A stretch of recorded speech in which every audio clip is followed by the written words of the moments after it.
You are listening to the Backstage Pass podcast, hosted by Hannah Trigwell and brought to you by Thomann. Hello, Emily White. Hello, Hannah Trigwell. Is that how you say it? Yes. Okay. Yeah. Tell us a little bit about yourself. I actually consider myself an entrepreneur at this point, first and foremost. But yeah, I've been in the music industry my entire adult life. Did a million internships in college. Actually did one in London, in Camden at MTV and VH1, which was awesome. I have a book out. My first book's called Interning 101. I met a band called the Dresden Dolls when I was in college. Started interning for them, doing merch, tour managing. Worked at their management company after graduation. Worked at a $500 million division of Live Nation. After that fell apart. Started my first management company in 2008. We managed musicians, comedians, and athletes. My longtime business partner left management a few years ago, so I partnered with a few proteges and founded Collective Entertainment. We work in music and sports. As you know, I'm the author of How to Build a Sustainable Music Career and Collect All Revenue Streams. And I'm also the founder of our iVoted concert initiative. So that's the shortest. I'm a swimmer, too. That's the shortest who I am.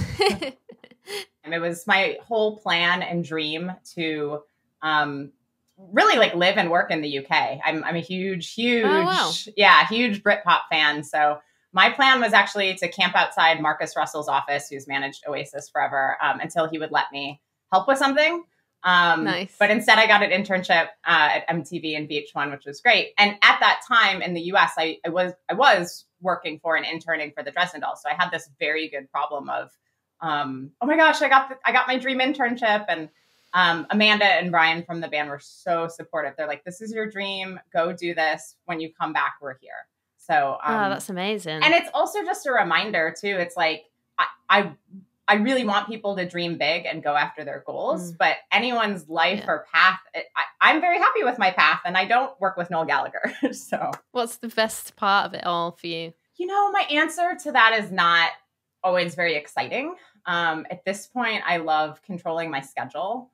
I can't help not create things. That's why I consider myself an entrepreneur first and foremost. But I mean, Noel dedicated "Don't Look Back in Anger" to me at a festival in Germany in 2005. So that was that was pretty cool too. Wow, that's cool. That's really cool. That would be like a real highlight for me, I think, if that had happened.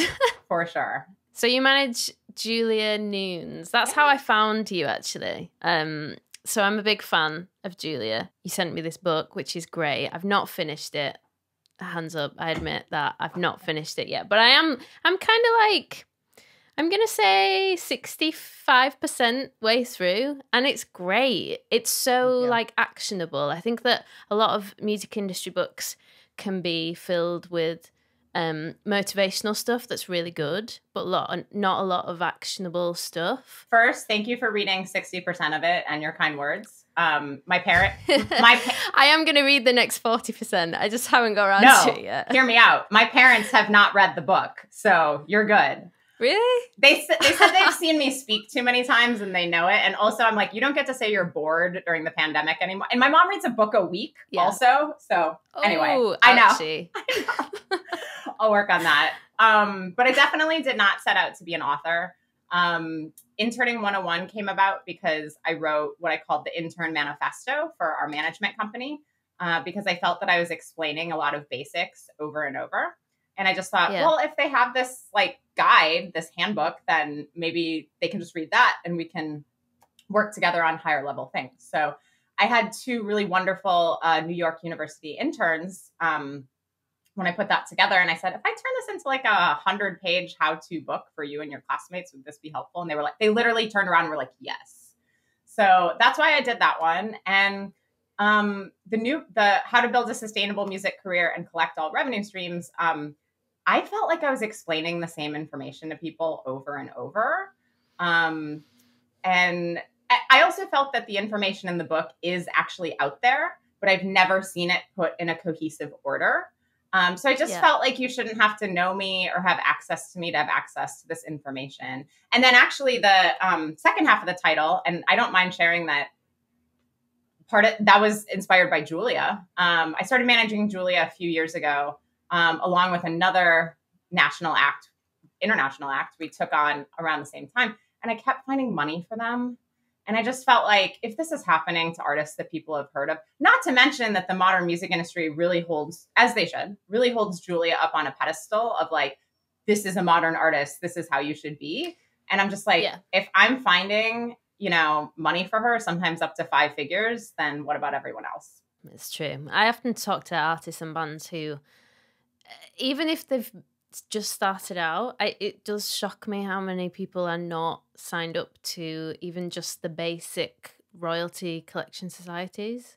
It's just crazy. Well, I feel that those systems, and I'm not like dissing PROs here, but I feel that those systems were set up decades ago to confuse artists and songwriters. So of course it's confusing. They're not the easiest to use. Exactly. Yeah, especially when it's just presented all over the place instead of just like, okay, like make your art, record your music, like, go down. Instead it's just like, this is what publishing is. This is what, PR is. And you're just kind of grasping at nuggets of information and trying to put it together. In terms of like doing everything that you do with the book and the iVoted festival and the management, what does your daily life look like in a work week? Yeah. Right now it is all iVoted all the time. So I'd love to share some information on that if that's cool. Yeah. So I'm originally from the state of Wisconsin, like I mentioned. The presidential election was decided in Wisconsin by 22,000 votes and change in 2016. It was decided in Michigan next door by 10,000 votes and change.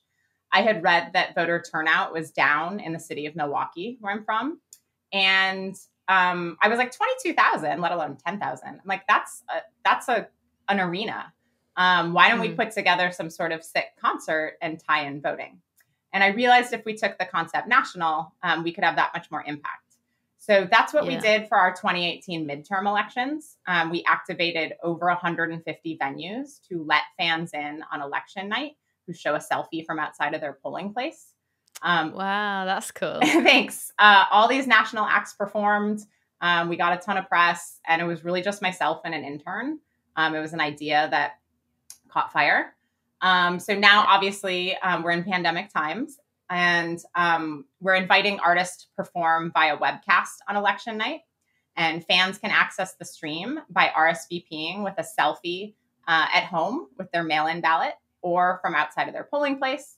If they're not 18 by November 3rd, they can RSVP by sending us a video, letting us know what election they will be 18 for and why they're excited to vote. And if they're not an American citizen, they can RSVP anyway.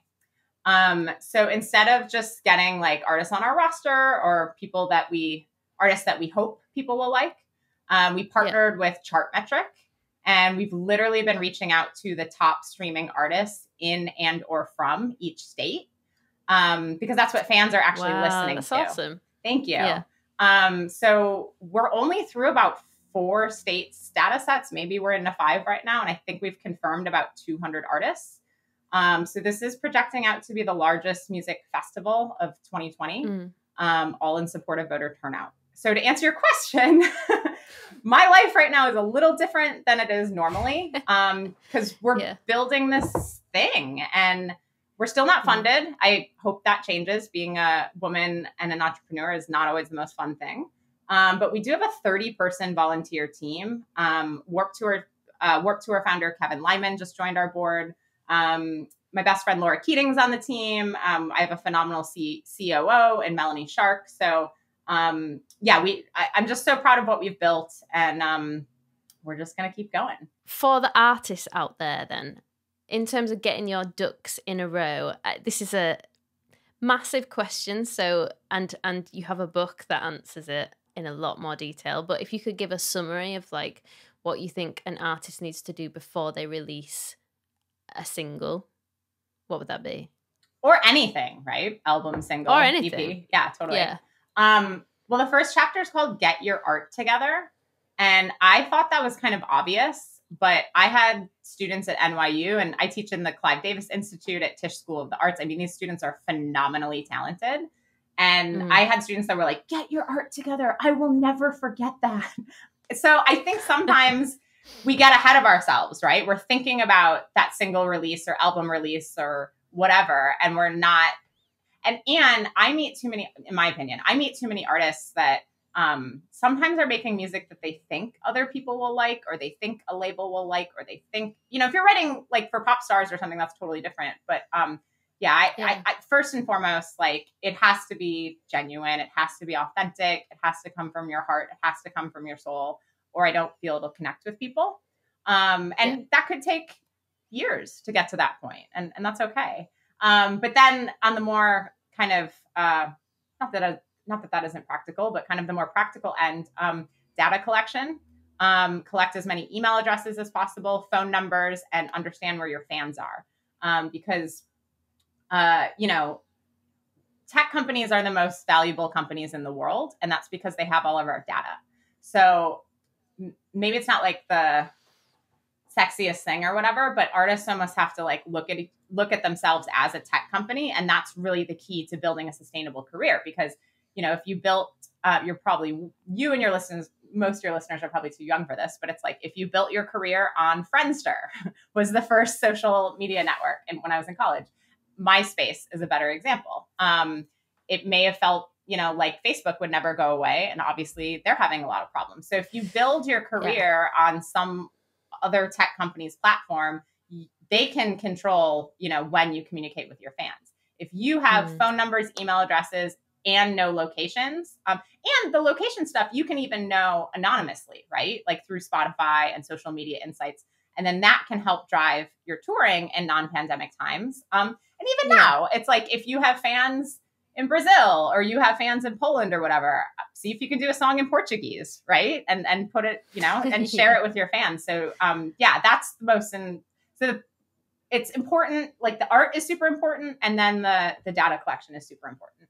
What is your track of the week? I have discovered this artist named Cullah, Cullah,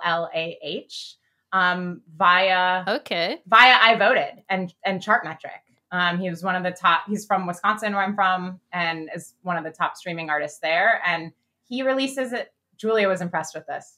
I haven't told him that yet. I don't even think he knows who Julia is. But he releases an album a year on his birthday. And he's been doing so since he was 15, and he turns 30 next year. So he's working on his 15th album. And I was just like, is this guy like the Beck of Milwaukee or the Cullah of everywhere else? So you asked about tracks. I really like his song Falling and Runaway and Comfort to You. But check out all this stuff.